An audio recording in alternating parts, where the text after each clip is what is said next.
Hello my dear student, स्वागत है आप सभी का आपके अपने चैनल ज्ञान कोचिंग सेंटर पे। आइए हम लोग आज इकोनॉमिक्स जो कि अर्थशास्त्र है इसका हम लोग सिलेबस को डिस्कस करते हैं। इसमें मतलब क्या पढ़ना है, कैसे पढ़ना है, वो सारे स्ट्रेटेजी के साथ हम लोग आज सिलेबस को डिस्कस करेंगे। तो चलते हैं हम लोग अपने सिलेबस पे, देखते हैं क्या पढ़ना है हम लोग को।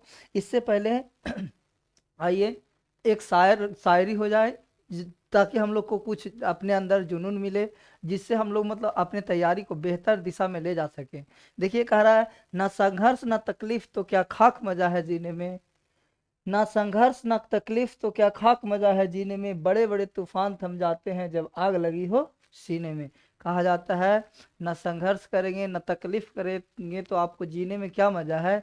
अगर आप ऐसा संकल्प ले लिए संघर्ष करने के लिए और अपने तकलीफ को सहने के लिए, तो बड़े बड़े तूफान भी थम जाते हैं जब आपके सीना में आग लगेगा तो। ठीक है, इसी के साथ हम लोग स्टार्ट करते हैं चैप्टर को। जो भी हम लोग का जो सिलेबस है उसको स्टार्ट करते हैं। देख, पहला जो हम लोग का चैप्टर है इसका नाम क्या है। ये सब्जेक्ट आपका इकोनॉमिक्स है जो कि आपको ऊपर लिखा हुआ है। और इसमें पहला चैप्टर है अर्थव्यवस्था और उसका विकास, इकोनॉमी एंड इट्स डेवलपमेंट। मतलब आगे हम लोग देखें कि इसके बारे में इसमें क्या क्या पढ़ना है, सारी बात को चर्चा करेंगे। सेकंड जो चैप्टर है हम लोग का उसका नाम है मुद्रा और साख, मतलब करेंसी एंड क्रेडिट। मतलब मुद्रा का विकास कैसे हुआ ये सब हम लोग इस चैप्टर में जानेंगे।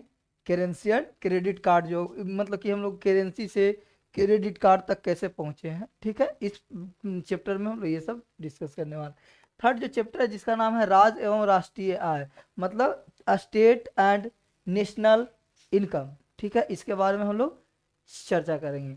और जो फोर्थ चैप्टर है उसमें नाम, इसका नाम है हमारे वित्तीय संस्थाएं, मतलब आवर फाइनेंशियल इंस्टीट्यूशन। मतलब जो हमारे वित्तीय संस्थाएं हैं, ऐसे हम लोग इसको इकोनॉमिक्स में पढ़ेंगे। ऐसे अगर बात करें तो इसको हम लोग पॉलिटी में भी पढ़ेंगे, जहाँ पर वित्तीय संस्थाएं बहुत सारे हैं, जैसे हमारा वित्त आयोग ये सब वगैरह है, अनुच्छेद नंबर 280 में लिखा हुआ है। ये सब के बारे में चर्चा करेंगे, हमारा जो भी वित्तीय संस्था है उसके बारे में। पांचवा जो चैप्टर है जिसका नाम है रोजगार एवं सेवाएं, मतलब एम्प्लॉयमेंट एंड सर्विसेज। ठीक है, इसके बारे में हम लोग देखेंगे, जो कि फिफ्थ चैप्टर है, एम्प्लॉयमेंट एंड सर्विसेज। ठीक है, नेक्स्ट जो चैप्टर है जिसका नाम है वैश्वीकरण, जिसको हम लोग ग्लोबलाइजेशन भी कहते हैं। वैश्वीकरण क्या है इस चैप्टर में हम लोग देखेंगे इसको। और लास्ट चैप्टर हम लोग का सातवां जो है जिसका नाम है उपभोक्ता जागरूकता एवं संरक्षण, कंज्यूमर अवेयरनेस एंड प्रोटे प्रोटेक्शन। ठीक है, ये चैप्टर में हम लोग देखने वाले हैं। ये 7 चैप्टर है हमारा पढ़ना कुल मिलाकर के। ये सातों चैप्टर को बारी बारी हम लोग देखते हैं क्या पढ़ना है इसमें। आइए, पहला चैप्टर है अर्थव्यवस्था और उसका विकास, इकोनॉमी एंड इट्स डेवलपमेंट। इसमें तो पहली बार हम लोग अर्थव्यवस्था मतलब अर्थशास्त्र, अर्थव्यवस्था से अर्थशास्त्र तक हम लोग कैसे पहुंचे हैं, मतलब इकोनॉमी से इकोनॉमिक्स इसको कैसे बनाए और इसका विकास कैसे हुआ, इसको सब्जेक्ट के रूप में कब हम लोग मतलब कि देखने लगे, मतलब कि सब्जेक्ट के रूप में इसको परिचित कब हुआ। उसके बाद इकोनॉमिक्स के अलग अलग वैज्ञानिक आएंगे, अलग अलग मतलब कि इकोनॉमिस्ट आएंगे, अलग अलग तरीके से अर्थशास्त्र को अर्थव्यवस्था को परिभाषित करेंगे। यही सब हम लोग इस चैप्टर में देखने वाले हैं। अब किस तरह से इसका विकास हुआ है वो सारे बात को हम लोग यहाँ देखेंगे। आइए देखिए, नेक्स्ट चैप्टर हम लोग के सामने है सेकेंड, जिसमें क्या पढ़ना है। कह रहा है मुद्रा और साख। मुद्रा और साख मतलब मुद्रा, इससे पहले वस्तु विनिमय प्रणाली था जो मुद्रा है। तो इसमें हम लोग यही पढ़ेंगे कि वस्तु विनिमय प्रणाली से मुद्रा, मुद्रा से क्रेडिट कार्ड मतलब साख की ओर किस तरह से हम लोग आगे बढ़े हैं। ये सब सारा कहानी हम लोग इस चैप्टर में समझेंगे कि आज हम लोग मुद्रा का उपयोग करते हैं, मुद्रा के साथ साथ क्रेडिट कार्ड का उपयोग करते हैं। ठीक है, करेंसी का साथ साथ क्रेडिट कार्ड का देखते होंगे, एटीएम वगैरह सारा हम लोग उपयोग करते थे। ये हम लोग कैसे कैसे यहाँ तक बढ़ पाए हैं। ठीक है, आइए इसके बाद हम लोग नेक्स्ट जो चैप्टर है इसमें हम लोग क्या पढ़ने वाले हैं। देखिए राज एवं राष्ट्रीय आय, मतलब देखिए इकोनॉमिक्स में किसी भी देश को हम लोग राज कह सकते हैं। यहाँ पर राज किसके लिए है, तो इसके ये राज जो है ना किसी भी देश के लिए लगाया गया है। ठीक है, किसी भी देश के लिए राज का प्रयोग किया गया है, और वही राज का कुछ राष्ट्रीय है। मतलब कि पूरा इनकम बटे पूरा जनसंख्या जो भी होगा उसको हम लोग देख लेंगे फॉर्मूला। उस यही सब इसमें हम लोग को पढ़ना है कि नेशनल इनकम क्या होता है और राष्ट्रीय आय क्या होता है, राष्ट्रीय व्यय क्या होता है, मतलब कि एनएनपी क्या है, जीडीपी क्या है, जीएनपी क्या है, ये सारे बात को हम लोग देखेंगे इस चैप्टर थर्ड में। ठीक है। और अगला नंबर है हम लोग का, देखिए फोर्थ नंबर चैप्टर, जिसका क्या नाम है, कह रहा है हमारे वित्तीय संस्थाएं, मतलब कह रहा है our financial institution. Financial institution कहने का मतलब कि हमारा जो पैसा रखने वाला जो भी इंस्टीट्यूट है, फाइनेंशियल इंस्टीट्यूशन, जैसे पूरे वर्ल्ड के बात करेंगे तो वर्ल्ड बैंक वगैरह, एनडीबी मतलब नेशनल डेवलपमेंट बैंक, ये सब के बारे में हम लोग भारत में देखेंगे तो एसबीआई, आरबीआई, ये सारे के बारे में हम लोग यहीं पे पढ़ेंगे। पीएनबी बैंक, जितने भी बैंक हैं मतलब कि बड़े लेवल पर, वो सारे के बारे में यहीं पे पढ़ना है। कहाँ? हमारे वित्तीय संस्थाएं में। ठीक है। नेक्स्ट चैप्टर हम लोग के सामने देखिए क्या है, उसका क्या नाम है, रोजगार एवं सेवाएं। इसमें देखिए कहा जाता है रोजगार क्या है, ये सब बात को समझेगा। और रोजगार बहुत सारा 3-4 प्रकार का होता है। जैसे आपको एक आध उदाहरण के लिए बता दें, परछन बेरोजगारी एक होता है। तो बेरोजगारी होता है 3-4 प्रकार का, उसको रोजगार किसको कहते हैं? यदि आपके क्षमता के अनुकूल कोई काम मिल रहा है तो उसी को हम लोग मतलब कि रोजगार कहते हैं। और कोई व्यक्ति बोलते बोलते ये भी कह देता है पकौड़ा तलना भी रोजगार है, तो ये रोजगार नहीं होता है दोस्त। ठीक है। ये सब के बारे में। और देखिए सेवाएं क्या होता है, सर्विस क्या होता है। जैसे आप कहीं पढ़ने जाते हैं, पढ़ने जाते हैं तो क्या वहां से कुछ लेकर के आते हैं? नहीं, केवल बुद्धि लेकर के आते हैं, उसी को हम लोग सर्विस कहते हैं। ये सारे के बारे में तो यहाँ पर इकोनॉमिक्स में वो चीज़ नहीं चलता है कि आप बुद्धि लेके गए उसी को सर्विस कहते हैं, नहीं। आप जानते होंगे फ्लिपकार्ट, अमेजोन वगैरह जो आपको प्रोवाइड करता है, पहुंचाता है जो भी सामान, वो सारा चीज क्या कहलाएगा यहाँ पे? वही उसी का बात हम लोग कर रहे हैं, सर्विस का बात कर रहे हैं। ठीक है। एम्प्लॉयमेंट समझ रहे हैं, रोजगार। ठीक है। इस चैप्टर में यही सब के बारे में हम लोग चर्चा करने वाले हैं।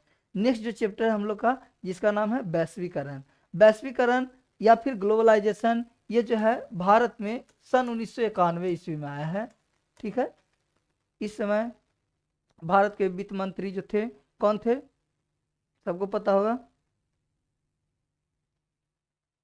डॉक्टर मनमोहन सिंह। ठीक है। तो उन्हीं के समय में ये चीज हुआ था। आइए।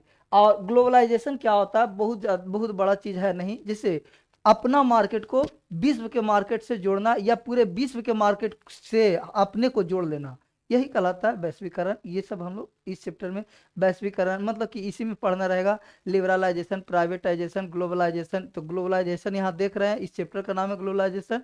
अब प्राइवेटाइजेशन का मतलब होता है निजीकरण। कोई भी चीज मतलब कि कोई भी काम है जो उसको हम लोग प्राइवेट हाथों में दे देते हैं, वही सब इसमें हम लोग पढ़ना है। ठीक। लिबरलाइजेशन के मतलब होता है ना कि अगर आपको भारत में कोई कंपनी स्थापना करना है तो एकदम मतलब कि बहुत ज़्यादा कार्रवाई नहीं, मतलब आपको बहुत ज़्यादा कानून से नहीं गुजरना पड़ेगा। मतलब कि हम आपके प्रति लिबरल हैं, कहने का मतलब कि आपके प्रति सहायक हैं। कहने का मतलब यही हुआ कि कहीं ना कहीं आप हमारे पास अगर कंपनी खोलना चाहते हैं तो आप कुछ नहीं कीजिए, छोटा मोटा फॉर्मेलिटीज है वो कर दीजिए, और हम आपके प्रति क्या है, लिबरल है, ताकि आप अपने मतलब शहर में आकर के कंपनी खोल लीजिए। तो ग्लोबलाइजेशन का अर्थ सीधे सीधा सा अर्थ यही है कि भारत के मार्केट को पूरे विश्व के मार्केट से जोड़ लेना ही क्या कहलाता है? ग्लोबलाइजेशन कहलाता है। आइए, केवल भारत के लिए नहीं, पूरे देश के लिए ये लागू है। अगर कोई अमेरिका में है तो अमेरिका के मार्केट को भारत से जोड़ना भी क्या कहलाता है? तो ग्लोबलाइजेशन है। ठीक है। ये सब हम लोग पढ़ेंगे इस चैप्टर में। नेक्स्ट चैप्टर हम लोग के सामने है उपभोक्ता जागरूकता एवं संरक्षण। ध्यान दीजिए, उपभोक्ता किसको कहते हैं? कंज्यूमर। जैसे आप कुछ खरीद करके खा रहे हैं, खरीद रहे हैं, वही आप उपभोक्ता हैं। और देखिए, आपको ये अधिकार है कि ये जो प्रोडक्ट है कितना के बना। ठीक है।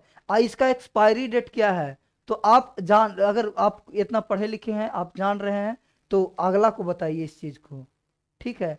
और अगर इसका, मान लीजिए कोई प्रोडक्ट है, मान लीजिए ना कोई पानी का बोतल ही है या फिर चीनी का बोरा है, इसका मान लीजिए कि चीनी का भी एक्सपायरी डेट है। तो इस एक्सपायरी डेट को बारे में अगर आपको पता है तो आप क्या है, खरीदने वाले हैं, तो उपभोक्ता है। आपको अगर पता है तो अगला को भी बताइए, इसको कहते हैं जागरूकता। आप उसको भी जागरूक कीजिए ताकि वो भी जाने और इस चीज को खरीद पाए। कैसे? तो देख करके। जैसे आप कभी कभी जाते हैं कोई साबुन वगैरह या फिर कोई शैम्पू या फिर कोई मतलब तेल तेल वगैरह भी खरीदते होंगे, तो उस पर एक डेट डाला हुआ रहता है, दवा उवा पर भी डेट डाला हुआ रहता है। मतलब कहने का मतलब आप उपभोक्ता हैं तो उपभोक्ता है, तो अगर आप उसके बारे में जान रहे हैं तो आगे पूरे व्यक्ति आपके जो जितने भी आस पड़ोस में रहते हैं सभी को बताना चाहिए आपको कि इस चीज में ऐसे ऐसे देख करके लेना चाहिए आपको। और इसके लिए हम लोग को सरकार एक संरक्षण दिया है, मतलब प्रोटेक्शन भी दिया है। कहा है कि इसके लिए आप मतलब कि जो भी कंपनी बना रही है या फिर जो जिसके पास से आप खरीद रहे हैं ना, तो उसको ये बताने का कर्तव्य है उसका। ठीक है, तो ये चैप्टर हुआ हमारा 7वां। इसमें हम लोग इसी के बारे में पढ़ेंगे कि हम उपभोक्ता हैं, खरीदे तो उसके बारे में अगर हम जान रहे हैं तो अगला को भी बताएं कि इस चीज़ को देख लेने से पहले इसका पेटेंट देख लीजिए, मतलब कि कैसे इसका पेटेंट क्या है, क्या ये डुप्लीकेट तो नहीं दे रहा है। अगर डुप्लीकेट दे रहा है तो इसके प्रति हम लोग सभी को जागरूक करें कि यहाँ से ऐसा सामान नहीं खरीदना है, जागरूक कर देना है। उसके बाद इसके लिए हम लोग को सरकार ऐसा कानून बना के देता है, प्रोटेक्शन देता है। ठीक है, ये चैप्टर हुआ हमारा लास्ट। ठीक है, thank you for watching this video.